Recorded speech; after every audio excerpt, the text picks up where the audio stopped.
stinking paw off me, you damn dirty ape! Movie की starting एक ऐसे बूढ़े आदमी से होती है जिसे अल्जाइमर्स डिसीज थी और उसे कुछ याद नहीं रहता था। उसका बेटा जो कि एक साइंटिस्ट था अपने बाप के लिए बहुत परेशान रहा करता था। वो अपने फादर के लिए एक ऐसी मेडिसिन बनाना चाहता था जिससे उनको चीजें याद रहें और वो बिल्कुल ठीक हो जाए। आखिरकार एक दिन वो साइंटिस्ट अपनी इस कोशिश में कामयाब हो जाता है। वो इस बीमारी की मेडिसिन तैयार कर चुका था। अब इसका रिजल्ट देखने के लिए वो इसे इंसानों से पहले गोरिल्ला पर टेस्ट करते हैं। जब गोरिल्ला पर यह टेस्ट कर लिया जाता है तो उसमें जो चेंजेस आते हैं वो बहुत इंटरेस्टिंग थे। वो बहुत ज्यादा अक्लमंद और चालाक हो गया था। इसे देखकर वो साइंटिस्ट बहुत ज्यादा खुश होता है और एक सीनियर से शेयर करता है। साइंटिस्ट कहता है कि मुझे अब इसे इंसानों पर टेस्ट करना है। उसका सीनियर कहता है लेकिन इसके लिए तो तुम्हें बोर्ड से इजाजत लेनी होगी। साइंटिस्ट कहता है कि मुझे यकीन है कि वो लोग मुझे इजाजत दे देंगे। अब उस साइंटिस्ट की बोर्ड मेंबर्स के साथ मीटिंग रखी जाती है। वो लोग इससे सवाल करते हैं कि तुम्हारी बनाई गई मेडिसिन के क्या फायदे हैं। तो साइंटिस्ट कहता है कि मैंने इसे एक चिंपैंजी पर टेस्ट किया और वो बहुत अक्लमंद, बहुत चालाक हो गया। वो कहता है कि मैं चाहता हूँ कि मैं इसे इंसानों पर भी टेस्ट करूँ ताकि उनकी अल्जाइमर्स बीमारी ठीक हो सके। बोर्ड मेंबर्स उसकी बनाई गई इस मेडिसिन पर उसकी तारीफ करते हैं और उसके इस काम से काफी खुश भी थे। अब हम देखते हैं कि जिस जगह उन लोगों ने वो चिंपैंजी रखा होता है वहाँ पर एक आदमी चला जाता है। चिंपैंजी उसको देख के गुस्से में आ जाता है और अजीब रिएक्ट करने लगता है। वो उस आदमी पर अटैक करता है और हर जगह तोड़ फोड़ करने लगता है।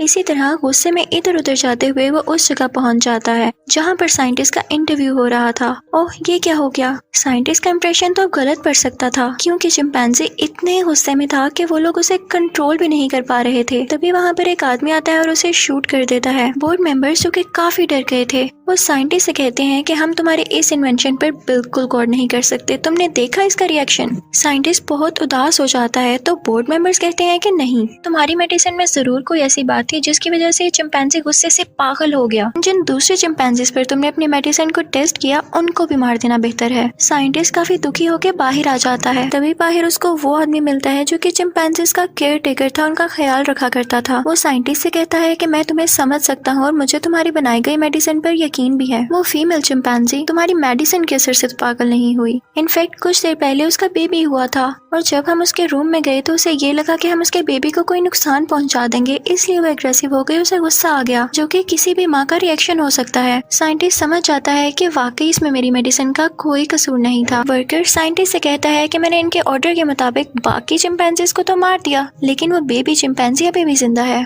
तुम चाहो तो उसे यहाँ से ले जा सकते हो क्योंकि वो अपनी माँ की तरह ही बहुत इंटेलिजेंट होगा। जाहिर है क्योंकि तुमने उसकी माँ को तब ये मेडिसिन दी जब उसका बेबी होने वाला था। साइंटिस्ट उस बेबी चिंपैंजी को अपने घर ले आता है। जब वो घर आता है तो साइंटिस्ट के फादर उसे फीडर देते हैं, यानी दूध की बोतल, जिसे वो फौरन से पी लेता है। वो उनके साथ अच्छे से घुल मिल गया था और वो ऐसी हरकतें करता था जैसे कोई 4-5 साल का बच्चा करता है। वक्त गुजरता गया और अब वो 1 साल का हो चुका था। वो बहुत शरारती भी था और इंटेलिजेंट भी। वो सब कुछ सीख गया था, इवन कलर्स, नेम, शेप्स को पहचानना और गेम्स भी खेलना। अब हम देखते हैं कि 2 साल और गुजर जाते हैं। वो चिंपैंजी अब 3 साल का हो चुका था। उसका दिमाग बहुत बहुत तेज काम करता था, जबकि इसके उल्ट साइंटिस्ट के फादर का दिमाग और भी कमजोर होता जा रहा था। वो इस बीमारी की वजह से तकरीबन पागल हो चुके थे। इस वजह से उनकी नर्स भी कहती है कि अब इनका इलाज मेरे बस में नहीं, इन्हें हॉस्पिटल लेकर जाओ। जिसको सुनकर साइंटिस्ट काफी परेशान हो जाता है। अगले दिन वो अपनी लैब में जाता है और चुपके से वो बनाई गई मेडिसिन उठा लाता है।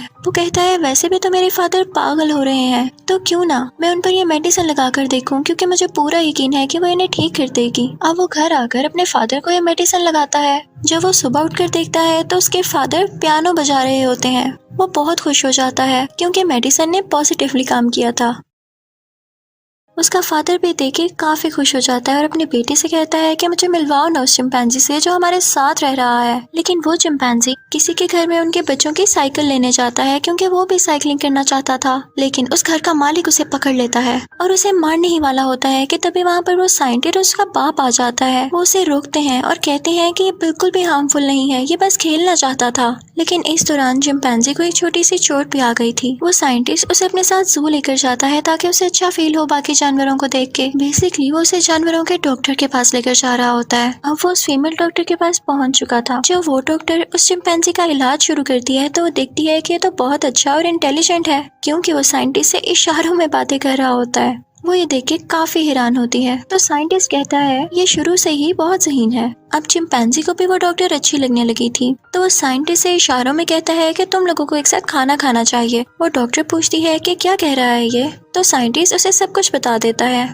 अब वो डॉक्टर उनके घर भी आने लगी थी। वो नोटिस करती है कि चिंपैंजी हमेशा खिड़की से बाहर देख रहा होता है, यानी उसका बाहर की दुनिया देखने का दिल चाहता है। तो वो साइंटिस्ट से कहती है कि हमें इसे घुमाने लेके जाना चाहिए। उन तीनों में काफी अच्छी दोस्ती हो चुकी थी। अब वो लोग उस चिंपैंजी को घर के पास वाले एक पार्क में लेकर जाते हैं जहाँ पर और कोई नहीं था। चिंपैंजी वहाँ जाके बहुत खुश होता है, वो खेलने लगता है। अब वो लोग उसे यहाँ पर हमेशा लेकर आते। इसी के साथ साथ वक्त गुजरता गया और अब वो चिंपैंजी पूरे 5 साल का हो चुका था। वो फीमेल डॉक्टर और साइंटिस्ट भी अब रिलेशनशिप में आ चुके थे। अब वो चिंपैंजी क्योंकि समझदार हो चुका था, तो वो साइंटिस्ट के पास जाता है और कहता है कि क्या मैं आपका पालतू जानवर हूँ। ये सब कुछ वो इशारों से पूछ रहा था। तो साइंटिस्ट कहता है कि नहीं, तुम मेरे प्यारे बेटे हो। तो चिंपैंजी कहता है कि नहीं, मुझे बताएं मैं कहाँ से आया।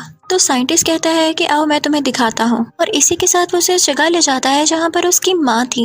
वो उसे सब कुछ बता देता है और कहता है कि तुम भी इसीलिए इंटेलिजेंट हो क्योंकि तुम्हारे पर भी उस मेडिसिन का असर है। जब वो लोग घर आते हैं तो वो साइंटिस्ट देखता है कि उसके फादर की तबीयत पहले जैसी हो रही है, यानी उन पर उस मेडिसिन का असर खत्म होता जा रहा था। एक दिन हम देखते हैं कि साइंटिस्ट का फादर गाड़ी में बैठ के उसे चलाने की कोशिश करता है, लेकिन वो सब भूल चुका था कि उसे कैसे चलाना है। गाड़ी रैंडमली मूव करने लगती है जिससे आगे खड़ी हुई गाड़ियों को नुकसान पहुंचता है। चिंपैंजी खिड़की से ये सब कुछ देख रहा होता है, उससे रहा नहीं जाता और वो नीचे आता है। वो उस आदमी पर अटैक कर देता है क्योंकि ये वही आदमी था जिसने बचपन में चिंपैंजी को मारने की कोशिश की थी। चिंपैंजी उसकी उंगली काट देता है। जब कोर्ट को ये बात पता चलती है तो वो डिसीजन लेते हैं कि ये चिंपैंजी अब घर में नहीं रहेगा, इसे वहाँ रखा जाएगा जहाँ दूसरे चिंपैंजीज रहते हैं। साइंटिस्ट को ये सुन के बहुत अफसोस होता है क्योंकि वो चिंपैंजी उसका फैमिली मेंबर था, लेकिन स्टिल वो कानून के हाथों मजबूर था, उसे करना पड़ता है। वो उस चिंपैंजी को वहाँ पर छोड़ आता है, लेकिन वो चिंपैंजी उसे इशारों में कहता है कि मुझे मत छोड़ के जाओ, मैं यहाँ नहीं रह सकता। लेकिन साइंटिस्ट कहता है कि अब तो तुम्हें यहाँ पर रहना होगा।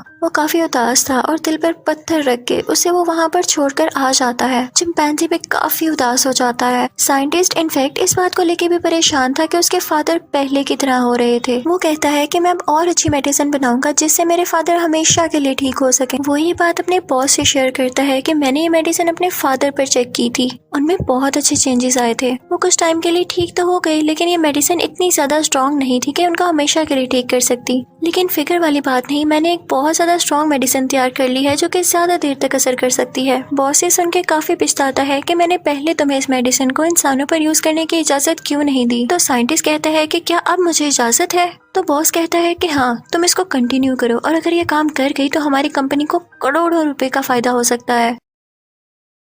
दूसरी तरफ हमें वो चिंपैंजी दिखाया जाता है जो कि बहुत उदास था। उसे वैसे ही ट्रीट किया जा रहा था जैसे दूसरे जानवरों को। उसे जिस जगह कैद किया हुआ था वो उस दीवार पर एक ड्राइंग बनाता है जो कि उस खिड़की का नक्शा था जिससे वो अपने घर में बाहर देखा करता था। ये सीन बहुत ही ज्यादा सैड है क्योंकि वो अपने घर को मिस कर रहा था। फिर हम देखते हैं कि वो सब लोग एक चिंपैंजी पर उस दवाई का टेस्ट करते हैं जो कि साइंटिस्ट ने दोबारा बनाई थी, जिसके नतीजे में वो चिंपैंजी बहुत ज्यादा इंटेलिजेंट हो जाता है। इसका मतलब ये था कि वो दवाई कामयाब हो गई। फिर साइंटिस्ट अपने पेट चिंपैंजी से मिलने जाता है। वो उसे बताता है कि ये लोग मेरे साथ अच्छा सलूक नहीं कर रहे, मुझे घर जाना है। पर वो कहता है कि तुम्हें यहाँ पर ही रहना होगा जब तक कि कोर्ट मुझे इजाजत नहीं दे देती। साइंटिस्ट वहाँ के वर्कर से कहता है कि तुम्हें इसका ख्याल रखना होगा वरना मैं तुम्हें तुम्हारी नौकरी से निकलवा दूंगा। उसे फिर से चिंपैंजी को वहाँ पर छोड़ कर आना पड़ता है। अब की बार चिंपैंजी बहुत ज्यादा उदास हो गया था कि फिर से मुझे छोड़कर चला गया। अब साइंटिस्ट जब घर जाता है तो देखता है कि उसके डैड की हालत बहुत खराब हो चुकी है। वो उसे कहता है कि आए, मैं आपको नई मेडिसिन लगाता हूँ जिससे आप ठीक हो जाएंगे। तो उसका डैड कहता है कि नहीं, अब बहुत देर हो चुकी। और फिर हम देखते हैं कि कुछ ही देर में उसके फादर की डेथ हो जाती है। साइंटिस्ट काफी दुखी हो जाता है और वो वहाँ से उस चिंपैंजी के पास जाता है।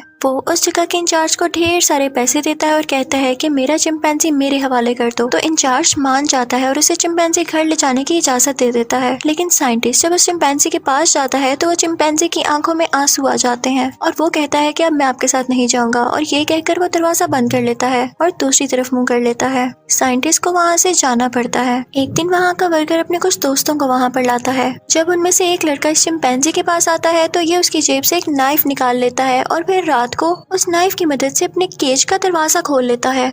फिर वो बाहर आता है और एक और गोरिल्ला से मिलता है, एक और चिंपैंजी से मिलता है जो कि सर्कस से आया हुआ था और उसे भी इशारों में बातें करना आती थी। वो चिंपैंजी उस गोरिल्ला से कहता है कि जब तक हम साथ हैं हम जीत सकते हैं। और तभी वो उस जगह से निकल आता है और उस साइंटिस्ट के घर जाता है। वहाँ से उसकी बनाई गई नई मेडिसिन उठाता है और दोबारा से उसी जगह पर आ जाता है जहाँ पर वो कैद था। वो दवाई वहाँ पर खोल देता है जिसकी वजह से सब चिंपैंजीज उस जैसे हो जाते हैं। लेकिन दूसरी तरफ हमें पता चलता है कि दूसरे चिंपैंजी पर वो नई मेडिसिन टेस्ट करते हुए एक वर्कर के मुंह में वो चली गई थी, जिसकी वजह से उस वर्कर की डेथ हो गई, जिससे हमें पता चलता है कि इंसानों के लिए नुकसानदेह है जबकि इसका चिंपैंजीज पर अच्छा असर होता है। फिर हम उस आदमी को देखते हैं जो कि उन चिंपैंजीज को तंग किया करता था और वहाँ पर काम करता था। वो आदमी उसे रोड से करंट लगाने आता है तो वो चिंपैंजी उसका हाथ पकड़कर रोकता है। वो वर्कर कहता है कि जानवर अपने गंदे हाथ मुझसे दूर करो। तो चिंपैंजी यहाँ पर पहली बार बोलता है कि नो।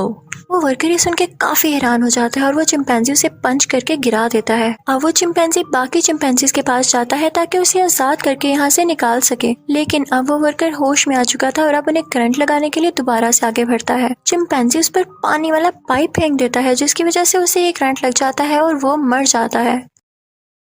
अब वो चिंपैंजी बाकी सारे चिंपैंजीज को लेके वहाँ से बाहर आ जाता है। अब ये सब मिलके जू जाते हैं और उन चिंपैंजीज को भी बचाते हैं। फिर ये लोग उस कंपनी में जाते हैं जहाँ पर वो साइंटिस्ट काम किया करता था। ये लोग वहाँ पर मौजूद चिंपैंजीज को भी बचा लेते हैं और सब एक साथ खड़े हो चुके थे। सब के सब चालाक चिंपैंजीज बन चुके थे। ये सब इंसानों के खिलाफ बोलने लगते हैं कि वो बुरे हैं, हमें कैद करके रखते हैं, हम पर जुल्म करते हैं। जब वो साइंटिस्ट उस जगह कॉल करता है जहाँ पर वो चिंपैंजी को छोड़कर आया था तो कोई भी उसकी कॉल नहीं उठाता। वो वहाँ पर खुद जाता है तो देखता है कि वहाँ पर कोई भी नहीं है। वो वहाँ पर एक जख्मी आदमी से पूछता है कि वो कहाँ गया, तो वो आदमी उसे बताता है कि वो चला गया सबको लेकर, लेकिन वो बोला है आज। तो साइंटिस्ट हैरान हो जाता है और वो समझ जाता है कि वो लोग अब कहाँ गए हैं। पुलिस को भी इस बात की खबर हो चुकी थी और वो चारों तरफ फैल गई थी कि उनको पकड़ सके। अब हम देखते हैं कि सब चिंपैंजी उस जगह जा रहे होते हैं, उस पार्क में जहाँ पर वो साइंटिस्ट उस चिंपैंजी को लेकर जाता था। वहाँ जाने के लिए वो एक ब्रिज से गुजरते हैं जहाँ पर पुलिस उन पर अटैक कर देती है। वो चिंपैंजी भी उनसे फाइट करते हैं। इस दौरान एक चिंपैंजी एक पुलिस ऑफिसर को मारने वाला होता है कि तभी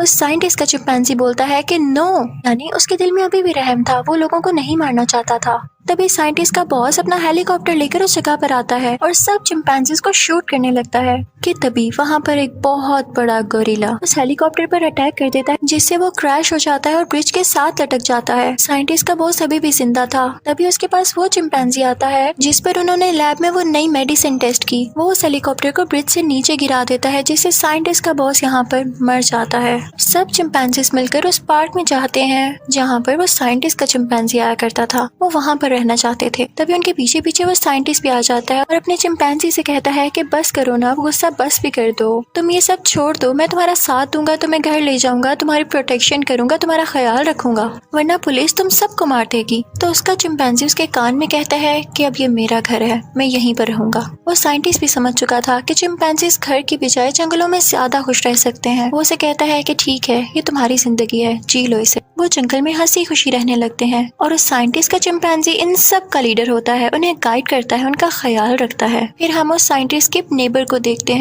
उसके नाक से खून आने लगता है क्योंकि जिस वर्कर ने एक्सपेरिमेंट के दौरान वो मेडिसिन इनहेल कर ली थी वो ये सब कुछ बताने के लिए उस साइंटिस्ट के घर आया था, लेकिन उसको वहाँ पर ना पाते हुए वो उसके नेबर के पास गया और इस दौरान उसने उस पर खांसी कर दी जिसकी वजह से वो भी उस मेडिसिन से इन्फेक्टेड हो गया था और इसी हालत में वो फ्लाइट भी उड़ाने वाला था, जिसका मतलब ये था कि उसकी वजह से बाकी सब लोग भी इस मेडिसिन से इन्फेक्टेड हो जाएंगे और पूरी दुनिया में तबाही मच सकती है।